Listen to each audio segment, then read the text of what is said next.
იმდენად შეეშიდა ზიამოღლობელის, რომ გადაწყვეტეს ჩაეკეტათ ციხეში, საპატიმროში.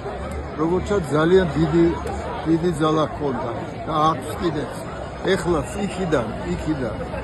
იქიდან იბრძვის ისე, რომ შეშურდება ყველა სხვა მებრძოლს. გამარჯვება გზია ამაღლობას და გამარჯვებას მოსდევს გამოხსნა თავისუფლებას ვერ წავართვებ, თავისუფალი არის ეხლაც, მაგრამ საპატიმროში.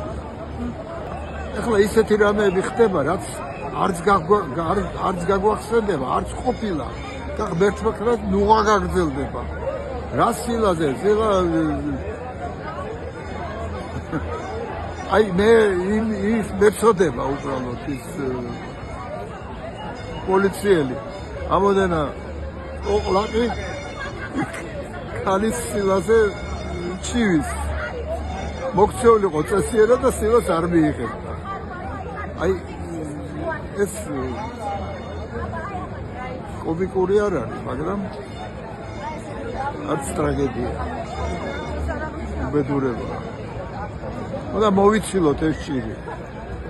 ეს სახადი უნდა მოვიცილოთ. ვამბობთ თავისუფლება პატიმრებს და არჩევნები გვიდა, მაგრამ ამათი ჩატარებული არჩევნები არ გვიდა. უნდა ჯერ ესენი მოვიცილოთ და მე არჩევნებით ჩავატაროთ და ვიცხოვროთ ისე, როგორც ერთს შეეფერება და ეკადრება. თავისუფლად დაბადებული.